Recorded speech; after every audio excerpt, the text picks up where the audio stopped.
Tình yêu trong anh bao la rộng lớn như đại dương, nỗi nhớ trong anh như những con sóng chiều dâng cao.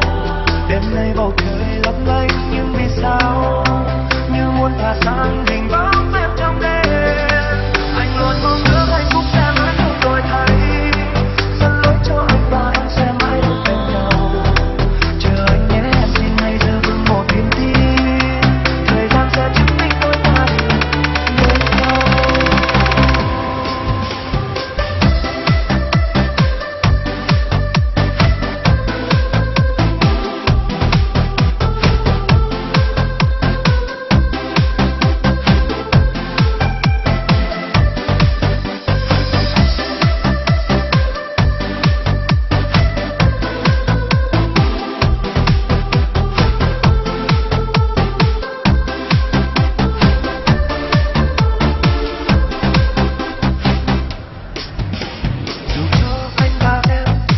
Cách xa ngàn trùng nhưng hai trái tim đôi ta vẫn luôn chung nhịp đập.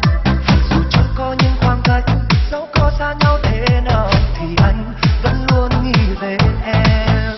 Ở bên kia nắng hay mưa, giờ em đang vui hay buồn, em có nhớ đến anh nhiều không? Còn anh thì rất nhớ em, vẫn yêu em như ngày nào. Dù xa nhau nhưng chúng ta vẫn chung bầu trời. Tình yêu trong anh bao la rộng lớn như đại dương, trong anh như những con sóng chiều dâng cao. Đêm nay bầu trời lấp lánh nhưng vì sao như muốn phá tan hình bóng em trong đêm.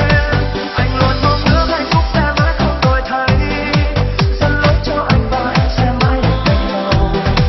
Chờ anh nhé em xin hãy giữ vững một niềm tin, thời gian sẽ chứng minh đôi ta bên nhau.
Ở bên kia nắng hay mưa, giờ em đang vui hay buồn, em có nhớ